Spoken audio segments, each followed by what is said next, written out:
عنوان حلیمہ سعدیہ کی گود۔ اس زمانے میں عرب کا دستور یہ تھا کہ جب ان کے ہاں کوئی بچہ پیدا ہوتا تو وہ دیہات سے آنے والی دائیوں کے حوالے کر دیتے تھے تاکہ دیہات میں بچے کی نشوونما بہتر ہو اور وہ خالص عربی زبان سیکھ سکے۔ دائیوں کا قافلہ مکہ میں داخل ہوا۔ انہوں نے ان گھروں کی تلاش شروع کی جن میں بچے پیدا ہوئے تھے۔ اس طرح بہت سی دائیاں جناب حضرت عبدالمطلب کے گھر بھی آئیں۔ نبی کریم صلی اللہ علیہ وآلہ وسلم کو دیکھا، لیکن جب انہیں معلوم ہوا کہ یہ بچہ تو یتیم پیدا ہوا ہے تو اس خیال سے بچے کو چھوڑ کر آگے بڑھ گئی کہ یتیم بچے کے گھرانے سے انہیں کیا ملے گا۔ اس طرح دائیاں آتی جاتی رہیں، کسی نے آپ کو دودھ پلانا منظور نہ کیا، اور کرتی بھی کیسے؟ یہ سعادت تو حضرت حلیمہ کے حصے میں آنا تھی۔ جب حضرت حلیمہ مکہ پہنچی تو انہیں معلوم ہوا سب عورتوں کو کوئی نہ کوئی بچہ مل گیا ہے اور اب صرف وہ بغیر بچے کے رہ گئی ہیں اور اب کوئی بچہ باقی نہیں بچا۔ ہاں، ایک یتیم بچہ ضرور باقی ہے جسے دوسری عورتیں چھوڑ گئی ہیں۔ حلیمہ سعدیہ نے اپنے شوہر حضرت عبداللہ بن حارث سے کہا، خدا کی قسم مجھے یہ بات بہت ناگوار گزر رہی ہے کہ میں بچے کے بغیر جاؤں گی، دوسری سب عورتیں بچے لے کر جائیں، یہ مجھے طعنے دیں گی، اس لیے کیوں نہ ہم اس یتیم بچے کو لے لیں۔ حضرت عبداللہ بن حارث بولے، کوئی حرج نہیں، ہو سکتا ہے اللہ اسی بچے کے ذریعے ہمیں خیر و برکت عطا فرمائے۔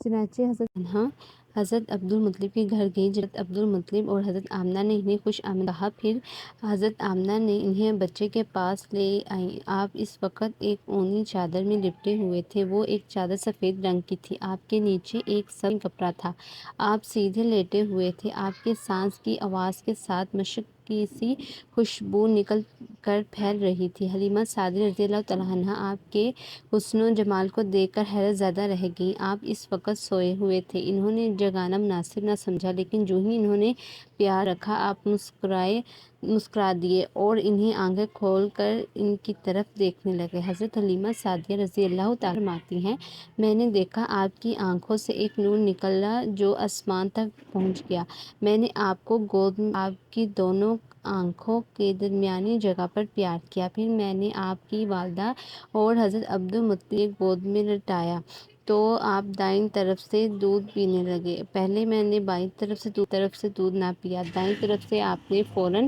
دودھ پینے لگے، بعد میں بھی آپ کی یہی عادت رہی، آپ صرف دائیں طرف سے دودھ پیتے رہے، بائیں طرف سے میرا بچہ دودھ پیتا رہا۔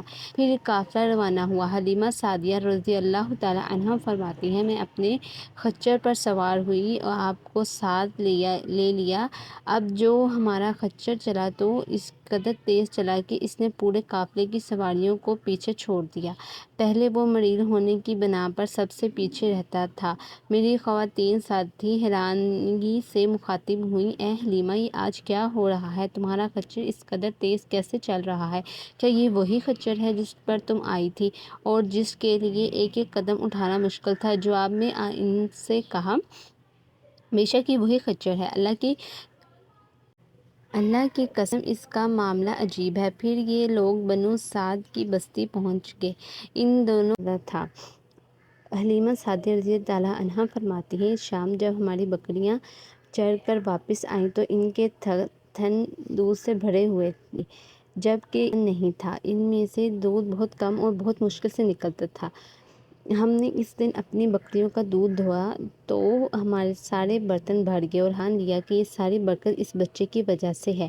آس پاس کی عورتوں میں بھی یہ بات پھیل گئی، ان کی بکریوں بستور بہت کم دودھ، ہمارے گھر میں ہر طرف ہر چیز میں برکت نظر آنے لگی۔ دوسرے لوگ تعجب میں رہے۔ اس طرح 2 ماہ گزر گئے، 2 ماہ ہی میں آپ چلنے پھرنے لگے، آپ 8 ماہ کی عمر ہوئی تو باتیں کرنے لگے اور آپ کی باتیں سمجھ میں آتی تھیں، 9 ماہ کی عمر میں تو آپ بہت صاف گفتگو کرنے لگے، اس دوران آپ کی بہت سی برکات دیکھنے میں آئی۔ حلیمہ سعدیہ رضی اللہ تعالیٰ عنہا فرماتی ہیں، جب میں آپ کو اپنے گھر لے آئی تو بنا ایسا نہ تھا جس سے مشک کی خوشبو نہ آتی ہو، اس طرح سب لوگ آپ سے محبت کرنے لگے۔ جب ہم نے آپ کا دودھ چرایا تو آپ کی زبان مبارک سے یہ الفاظ نکلے، یہ تعالیٰ بہت بڑا ہے، اللہ یہ بے حد تعریف ہے اور اس کے لیے صبح اور شام پاکی کی ہے۔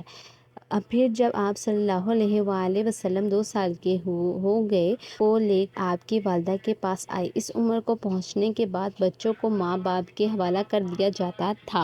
ادھر ہم برکات دیکھ چکے تھے اور ہماری آرزو تھی کہ ابھی آپ کچھ اور مدت ہمارے پاس رہیں۔ چنانچہ ہم بات کی، ان سے یوں کہا، آپ ہمیں اجازت دیجیے کہ ہم بچے کو 1 سال اور اپنے پاس رکھیں۔ میں ڈرتی ہوں مکہ کی بیماریوں اور آب و ہوا کا اثر نہ ہو جائے۔